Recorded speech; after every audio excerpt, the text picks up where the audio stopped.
Tu bois tous les soirs et le pire c'est que t'as même pas de raison. Ta vie va bien, ton travail va bien, ta famille va bien. Et pourtant chaque soir il y a ce verre ou cette bière. Et chaque matin cette petite question. Pourquoi je fais ça alors que tout va bien?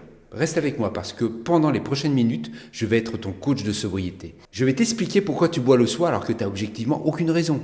Et ce que ce verre vient vraiment combler. Et comment t'en libérer sans te battre. Alors moi c'est Sylvain, j'ai bu tous les soirs pendant plus de 20 ans.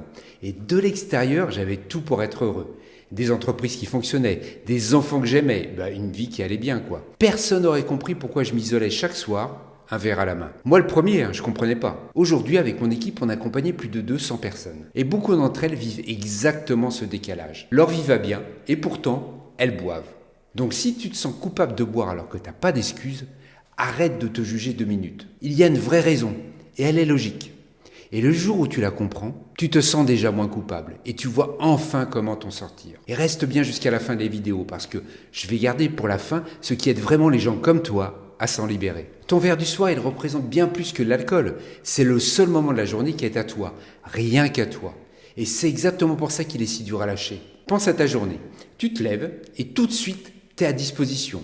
Le travail, les mails, les réunions, les gens qui ont besoin de toi, les enfants, les courses, la maison, le conjoint. Toute la journée, tu donnes, tu réponds présent. Et puis le soir arrive, il y a enfin ce moment où tu peux te poser. Ce moment où tu l'as associé à l'alcool. Et c'est pour ça qu'il est si dur à lâcher.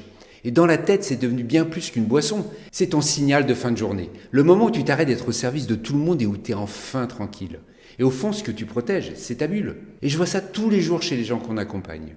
Des personnes qui portent tout sur leurs épaules. Le travail, une équipe, une entreprise, les enfants, la maison, la charge mentale. Et ils me disent tous la même phrase. Mon verre, le soir, c'est la seule chose que je fais pour moi. Homme ou femme, c'est pareil. Dans tous les cas, la seule chose qu'ils s'autorisent, c'est justement celle qui leur fait le plus de mal. Si tu bois le soir, c'est souvent parce que tu as passé la journée à donner aux autres. Et ce verre, c'est devenu la seule chose que tu t'accordes à toi. Je te montre le piège. À force de donner toute la journée, le soir, tu as l'impression d'avoir mérité quelque chose, une récompense. Et l'alcool s'est installé pile à cet endroit. C'est devenu le bouton que tu appuies pour clôturer la journée, pour effacer ce que tu as encaissé. Alors moi, je me souviens, quand j'avais une journée difficile, un conflit ou alors un collaborateur à recadrer par exemple, ou une grosse décision à prendre, il y avait une petite voix dans ma tête qui me disait « T'inquiète pas, serre les dents parce que ce soir tu vas pouvoir débrancher. » Et tu as tout oublié. L'alcool, c'était plus une fête depuis longtemps, c'était devenu un interrupteur pour éteindre mes journées. Et ça marche sur le moment. Le verre éteint la tension. T'as l'impression de souffler, sauf que t'as rien réglé.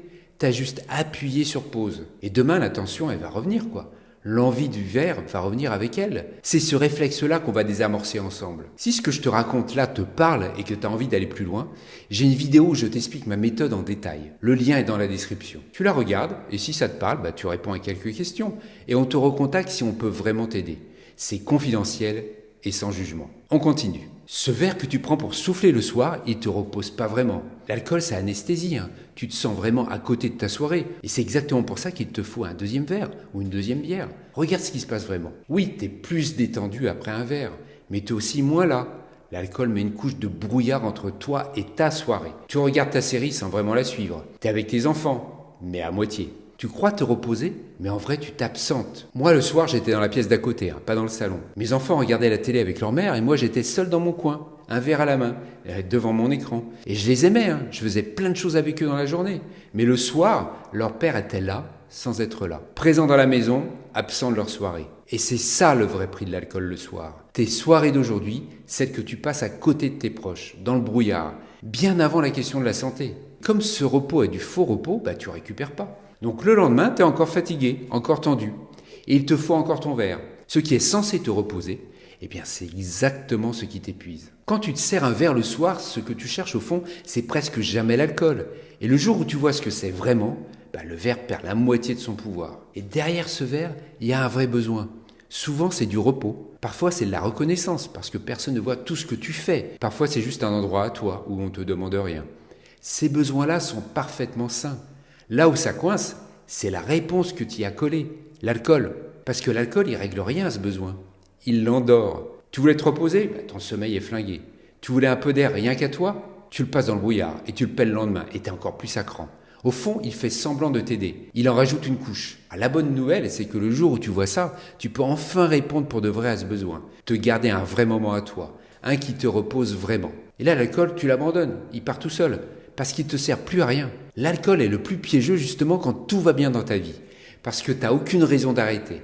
Et donc chaque soir, tu continues. Je t'explique pourquoi c'est dangereux. Tant que ta vie va bien, tu ne te poses pas la question sérieusement. Tu te dis, je gère, je rate pas le travail, je m'occupe de mes enfants. C'est juste un verre ou deux le soir, quoi. Où est le problème? Et vu comme ça, c'est vrai. Sauf que c'est exactement ce raisonnement qui te garde dedans. Le mec qui boit et qui voit sa vie s'écrouler, lui, il y a un moment où il n'a plus le choix. Tout le force à regarder. Toi, tu as toujours le choix. Chaque soir, tu peux te dire, demain encore, j'assurerai. Et t'assures. Donc tu continues. Ta réussite, c'est ce qui te permet de ne jamais te poser. C'est ton meilleur alibi.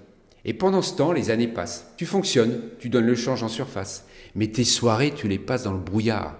Soir après soir, année après année. Sans que ça aille jamais assez mal pour que tu réagisses. Si tu bois tous les soirs que tu attends d'avoir une bonne raison pour arrêter, alors écoute bien. Cette raison, elle viendra peut-être jamais.